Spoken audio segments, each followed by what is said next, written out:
Hello les amis, j'espère que vous me voyez bien, j'espère que vous m'entendez bien et surtout j'espère que vous allez bien. Aujourd'hui on va parler de maigrir, ce mot qui moi me fait peur, tout simplement tu vas comprendre pourquoi. Pourquoi maigrir sans être physiquement actif est une très mauvaise approche. Est-ce que c'est possible d'abord? Oui, en créant un déficit calorique important. Mais le coût sur ta santé, ton niveau d'énergie et surtout ton métabolisme, qui est à la base de tout, c'est terrible, c'est terrible. Donc si tu fais ça, arrête tout de suite, arrête tout de suite. C'est rare que je donne des injonctions, mais là, tu me remercieras plus tard parce que là, je te sauve la vie, très clairement. Pourquoi? Parce que déjà, tu vas progressivement réduire ton métabolisme de base, c'est les calories que tu vas consommer au repos, et du coup, pour maigrir davantage, tu vas encore augmenter ton déficit calorique. Et donc du coup, tu vas encore faire baisser encore plus ton métabolisme de base, etc., etc. Tu l'auras compris, quand tu fais ça, tu instaures un cercle vicieux. Ce cercle vicieux, je t'invite à le briser dès aujourd'hui. Ensuite, comme tu ne les utilises pas, tu vas les perdre. Je parle de quoi? De tes muscles. Ton organisme va sacrifier au nom de ta survie, parce que l'organisme est très bien fait, il va sacrifier au nom de ta survie la masse musculaire qu'il te reste.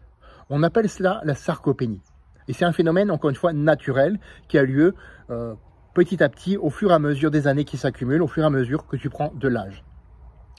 Donc cette sarcopénie, qui va être du coup précoce, ça te fait encore davantage plonger ton métabolisme de base, et donc tu vas encore amplifier ce cercle vicieux. Et là tu me diras, oui mais comment faire alors? Moi je suis allergique au sport, j'aime pas ça, je vais pas passer mon temps dans une salle. Eh bien j'ai un truc pour toi. Augmente ton NEAT, ton niveau d'activité physique non sportive. Comment? Très simple, même simpliste, tu vas me dire, et pourtant c'est vraiment la base. Prends les escaliers plutôt que l'ascenseur.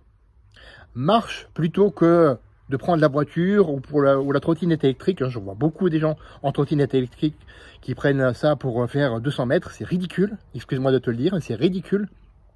Ou alors, prends un vélo mécanique. Et là, tu vas pédaler, tu vas effectivement aussi consommer des calories. Fais tes tâches ménagères en musique. Fais tes corvées en musique. Et là, tu vas voir, ça va être différent. Moi, c'est ce que je fais par exemple au travail, quand on doit nettoyer l'atelier, il y a la musique à côté, et puis j'y vais, et puis je m'amuse, tout simplement, en le faisant. Prends 10 minutes pour marcher plusieurs fois dans ta journée.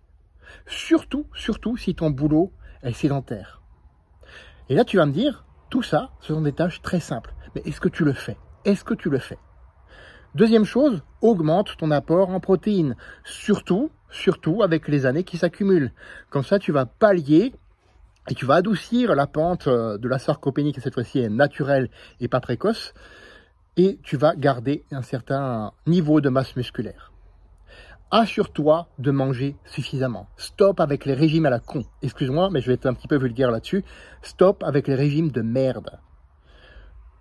Mange suffisamment. Alors oui, on est d'accord, des aliments sains, bruts et surtout complets la plupart du temps. Et après, de temps en temps, si tu te fais un peu plaisir, arrête de culpabiliser. Applique déjà ces 3 choses. Si tu es allergique au sport et si tu veux maigrir, entre guillemets, moi j'appellerais ça plutôt mincir. Et là, tu minciras sainement. Fais de ta vie une aventure mémorable qui te ressemble et à personne d'autre. Et on se retrouve la semaine prochaine pour une autre vidéo. À bientôt.